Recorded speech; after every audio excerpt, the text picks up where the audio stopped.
योगीराम सूरत कुमार, योगीराम सूरत कुमार, योगीराम सूरत कुमार जय गुरुराय।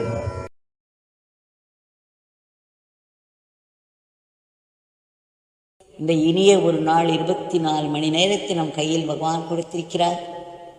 இதில் எவ்வளவு நாமம் சொல்ல முடியுமோ அந்த நாமத்தை நாம் இனிமையாக சொல்ல வேண்டும், மனதில் சந்தோஷத்தோடு சொல்ல வேண்டும். நாம் சொல்லும் அந்த இனிமையும் சந்தோஷமும் மற்றவர்களை பற்றி கொள்ள வேண்டும், அதை அடக்கத்தோடு சொல்ல வேண்டும். நாமம் சொல்வதற்கு போதேந்திராள் அவர்கள் நாம ரசோதயம் என்ற ஒரு புத்தகம் எழுதியிருக்கிறார். அதில் வெறும் நாமத்தை இஷ்டப்படி சொல்பவர்கள் எல்லாம் மிகவும் ஆரம்ப நிலையில் இருப்பவர்கள், பக்தி உள்ளவர்கள். அதை சொல்லும் பொழுதே ஆண்டாள் சொல்கிறாள் அல்லவா, செய்யாதன செய்யோ தீக்குறளை சென்றோடு. அதேபோல் பொய் சொல்வது, மற்றவர்களை புண்படும்படி பேசுவது, இஷ்டப்படி நடந்து கொள்வது என்ற இவையெல்லாவற்றையும் விட்டு நாம அபராதம் என்று சொல்கிறார்கள். இந்த அபராதம் செய்யாமல், அபச்சாரம் செய்யாமல் அந்த நாமத்தை சொல்ல வேண்டும், அதை இனிமையாக சொல்ல வேண்டும். அந்த இனிமை மற்றவர்களை பற்றி கொள்ள வேண்டும்.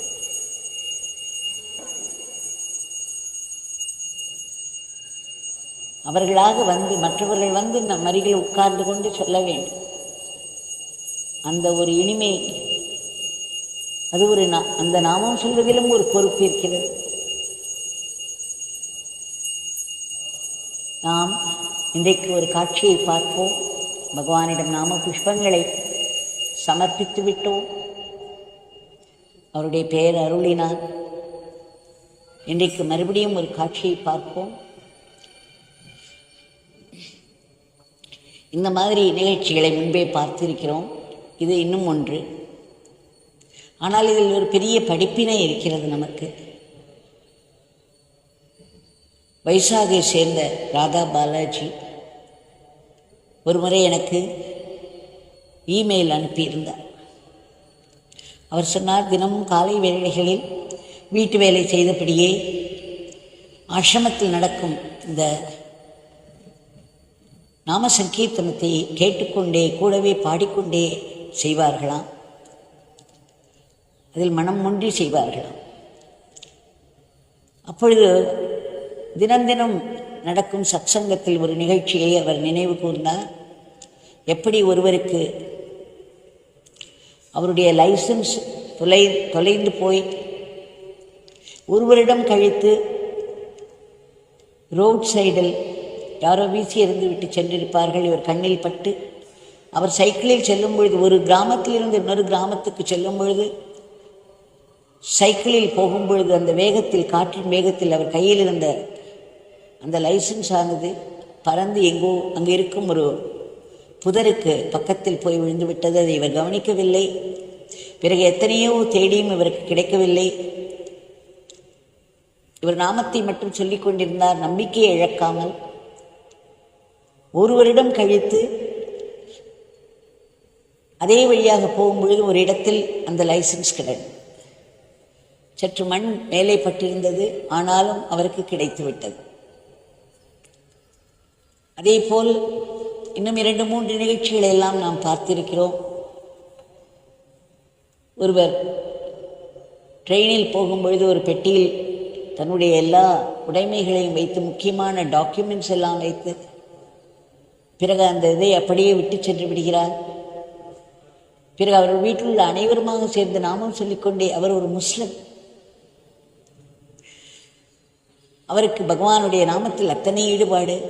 நாமத்தை சொல்லிக்கொண்டே இருக்கவும் 24 மணி நேரத்தில் எங்கிருந்தோ ஒருவர் ஃபோன் பண்ணுகிறார், ஒரு பெட்டியை விட்டு சென்று விட்டீர்களா, அது என் கையில் இருக்கிறது, இங்கே வந்து எடுத்துக்கொள்ளுங்கள் என்று.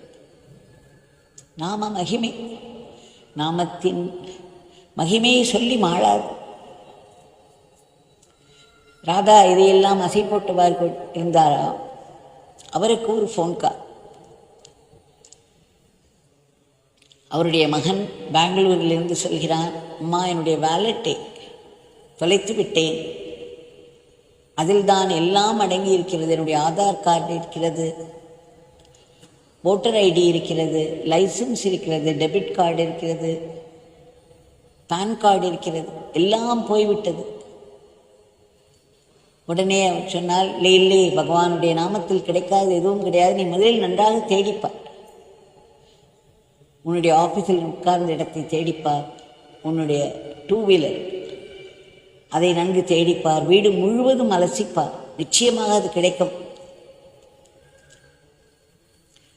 அவருடைய மகன் அமர் பாரத் கிட்டத்தட்ட 1 வாரம் தேடினார். வீடு முழுவதையும் அலசி பார்த்தார், தன்னுடைய வண்டியை அலசி பார்த்தார், ஆஃபீஸில் சென்று தேடினார். ஒன்றுக்கும் அசையவில்லை, அவருக்கு கிடைக்கவே இல்லை.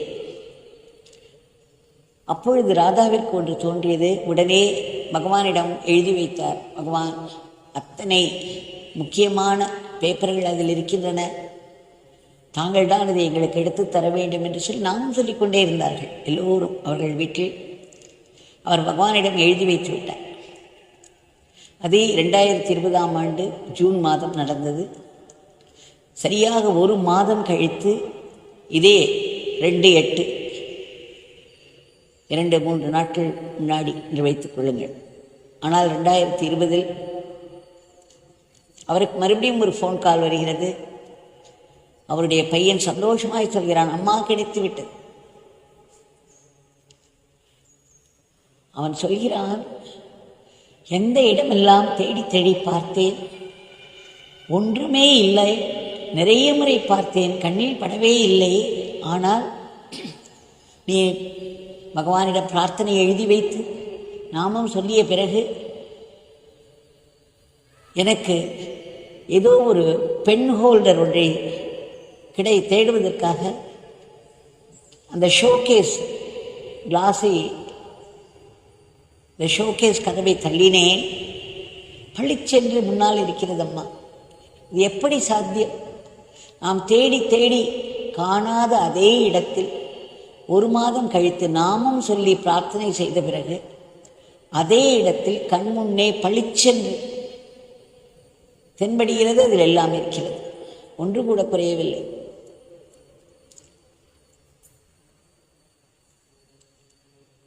எப்படி சாத்தியம்? யார் அதை கண்டுபிடித்து கொண்டு வந்து அந்த இடத்தில் வைத்து அந்த பென் ஹோல்டரை அவர் அமர் பாரதியை தேட வைத்து அந்த இடத்திற்கு அழைத்து சென்று கதவை திறக்க வைத்து அங்கே பார்க்க வைத்தது யார்? நாமம் தானே பார்க்க வைத்திருக்கிறது, நாமம் தான் இத்தனையும் நடத்தி இருக்கிறது. அந்த நாமம் யார்? நாமிதானே, நம்முடைய பகவான். இது மாதிரி எனக்கும் சில அனுபவங்கள் உண்டு. சொல்லி வைத்தார் போல் நாமம் சொல்லி வேண்டிய பிறகு அழகாக அடுத்து அடுத்து அடுத்து ஒன்றன் பின் ஒன்றாய் சில நடப்புகள், கடைசியில் தேடிய எது எங்கு இருக்கிறதோ அந்த இடத்தில் நம்மை கொண்டு போய் விட்டு அதன் மேல் கை வைக்க வைத்துவிடும்.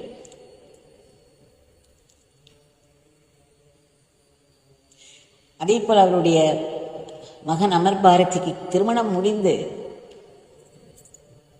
அவர் தன்னுடைய மாட்டுப்பெண்ணுடன் வந்திருந்தார். மகன் மாட்டுப்பெண்ணோடும் அப்பொழுது ஒரு கதை சொன்னார். இந்த கல்யாணத்திற்காக வாங்கி வைத்திருந்த ஒரு வெள்ளி வட்டில் என்று சொல்வார்கள், வெள்ளி கிண்ணம் ஒன்று, பெரிய கிண்ணம், கனமான கிண்ணம், அதை அவர் உள்ளே, அது பெண்ணிற்கு போக வேண்டியது, கல்யாண பெண்ணிற்கு போக வேண்டியது, அதை மிகவும் பத்திரமாய் பீரோக்குள் வைத்து பூட்டி வைத்திருந்தார். அங்குதானே இருக்கிறது, பத்திரமாக இருக்கும் என்று நினைத்தபடி சிறிது நாள் கழித்து அதை திறந்து பார்த்தால் காணும். பதைபதைத்து போனார். ஒரே அழுகை, பகவானுடைய நாமம், பிரார்த்தனை, நாமம், பிரார்த்தனை, அழுகை. ஏனென்றால் அது கல்யாணம் நெருங்கிக் கொண்டிருக்கிறது, வைக்க வேண்டும். தேடி தேடி தேடி பார்க்கிறார்.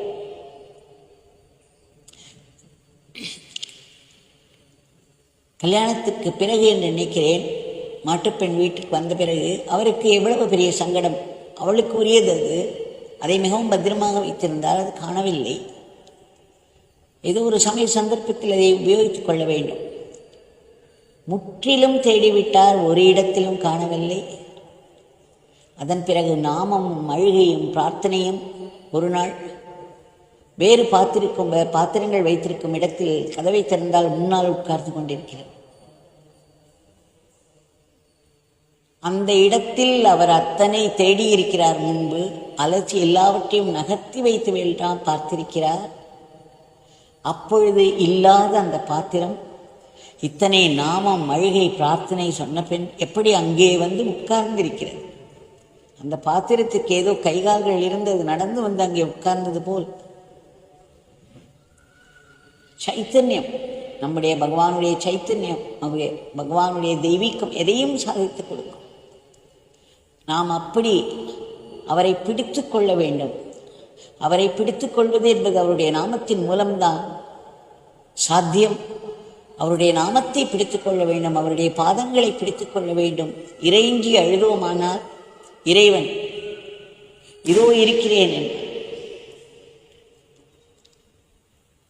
ஒருமுறை இதுவும் முன்பே கூறியிருக்கிறேன், ஆனால் இந்த இடத்தில் இதை நினைவு கூறுவது அவசியம். ஒரு பெண்மணி அவருடைய நகைகளை எல்லாம் தொலைத்துவிட்டு மிகவும் மிகவும் அழுது கொண்டிருந்தார். பகவானுடைய முன்பு உட்கார்ந்து கொண்டு அந்த சந்நிதி திரு வீட்டில்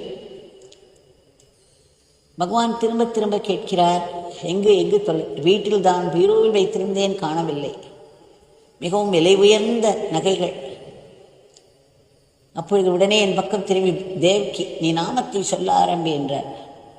பிறகு அவரை பார்த்து, இந்த நாமத்தில் சேர்ந்து கொள்ளுங்கள், அவளோடு சேர்ந்து நீங்களும் சொல்லுங்கள் என்றார்.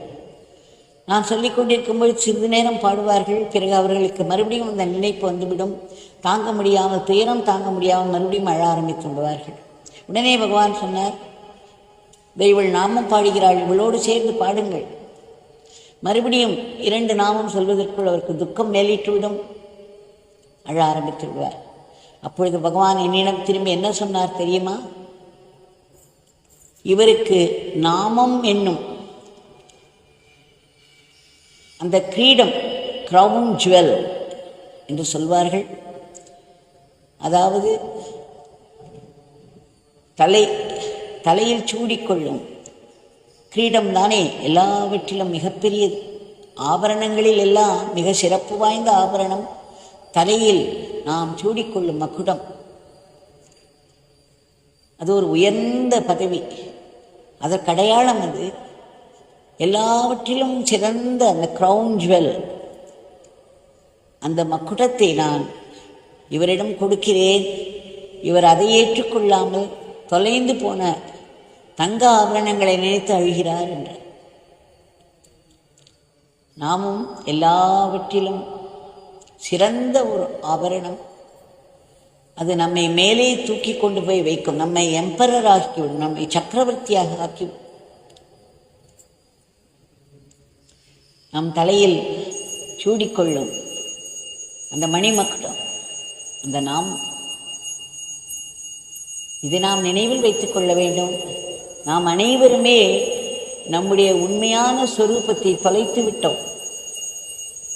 அவரவர்கள் ஒரு சின்ன ஒரு அடையாளத்தை வைத்துக்கொண்டு, நான் இன்னார், நான் ஒரு பெண்மணி, நான் ஒரு ஆண், எனக்கு இந்த பெயர், எனக்கு பெற்றோர் இவர்கள், நான் இந்த இடத்தில் இந்த வேலை செய்து கொண்டிருக்கிறேன் என்று மிகவும் ஒரு சிறிய ஐடென்டிட்டியை வைத்து கொண்டிருக்கிறோம். நம்முடைய உண்மையான ஐடென்டிட்டி, நம்முடைய உண்மையான சொரூபம் என்பது மிகப்பெரியது. இந்த உலகை படைத்து கட்டி ஆளும் அந்த இறைவனுடைய ஐடென்டிட்டி தான் நம்முடைய ஐடென்டிட்டி. நாம் அவரிடமிருந்து வேறுபட்டவர்கள் அல்ல. ஆனால் அந்த ஐடென்டிட்டியை தொலைத்துவிட்டு காணாமல் போன பொருள்களை நினைத்து கதறுகிறோம். இழந்த பொருள்களை நினைத்து எல்லா நாட்களையும் அழுது வீணாக்குகிறோம். நம்முடைய உண்மையான சுரூபத்தை தொலைத்து விட்டோம் என்ற நினைவு கூட நமக்கு இல்லை. அப்பேற்பட்ட அறியாமை நம்மை சூழ்ந்து கொண்டிருக்கிறது. ஒரு சிங்கக்குட்டியானது ஆட்டுக்கூட்டத்தோடு சென்று விட்டது. அதன் பிறகு அது ஆடு மாதிரியே கத்த ஆரம்பித்தது, ஆடு மாதிரியே பேச ஆரம்பித்தது, ஆடு மாதிரியே புல்லை திங்க ஆரம்பித்தது. தான் ஆடு ஆடு ஆடு என்றே நினைத்து கொண்டிருந்ததாம். ஒரு நாளைக்கு ஒரு பெரிய சிங்கம் அந்த காட்டின் ராஜா, சிங்க ராஜா வந்தார். அந்த சிங்கம், இந்த குட்டி சிங்கம் ஆடுகளோடு போவதையும் ஆடு மாதிரியே கத்துவதையும் ஆடு மாதிரியே புல்மேய்வதையும் எல்லாம் பார்த்துவிட்டு கம்பீரமாக ஒரு கர்ஜனை செய்தார். ஆடுகள் எல்லாம் ஓடிவிட்டது. ஆனால் அந்த சிங்கக்குட்டிக்கு இவரை பார்த்து ஒரு ஆச்சரியம். அந்த ஆடுகளின் பயம் அதற்கு தோன்றினாலும் ஏதோ ஒன்று அதை தடுத்து நிறுத்தியது. உடனே இந்த சிங்கம் பாய்ந்து சென்று அதை தரதரவென்று இழுத்து வந்து அங்கிருந்த ஒரு கிணற்று நீரில் எட்டி பார்க்க வைத்தது. அப்பொழுது அந்த சிங்கக்குட்டிக்கு இவருடைய முகம் போலவே நம் முகம் இருக்கிறதே, அப்படியென்றால் நாம் சிங்கம் என்ற ஒரு ஞானம் உதித்தது. அப்பொழுது அந்த சிங்கம் இந்த சிங்கக்குட்டியை பார்த்து, நீ என்னை போல் கர்ஜிக்க வேண்டும், நீ என்னை போன்ற என் இனத்தைச் சேர்ந்தவன், நீ ஏன் ஆட்டுக்குட்டியாக திரிகிறாய் என்று சொல்லி ஞானத்தை தந்தது.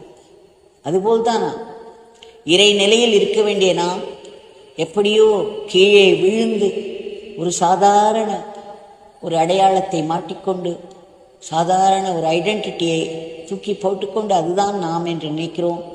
நம்முடைய ஒரிஜினல் மூலஸ்வரூபத்தை நாம் இழந்து விட்டோம், காணாமல் போக்கிவிட்டோம். ஆனால் அது காணவில்லை, அதை அடைய முடியவில்லை என்று நாம் யாரும் அழுவதில்லை. ராமகிருஷ்ண பரமஹம்சர் சொல்கிறார், எல்லோரும் குடம் குடமாக கண்ணீர் விடுகிறார்கள். உற்றார் போய்விட்டார்கள், இவர்கள் போய்விட்டார்கள், என்னுடைய நகை போய்விட்டது, அது போய்விட்டது, இது போய்விட்டது என்று குடம் குடமாய் கண்ணீர் விடுகிறார்கள். நான் இறைவனை அடையவில்லையே, இறைவனை காண வேண்டும் என்று எத்தனை பேர் ஒரு சொட்டு கண்ணீர் விடுகிறார்கள் என்று கேட்கிறார் ராமகிருஷ்ண பரமஹம்சர். இதையெல்லாம் நாம் நினைவில் கொள்வோம். இன்றைக்கு பகவானிடம் நம்முடைய பிரார்த்தனையை சமர்ப்பி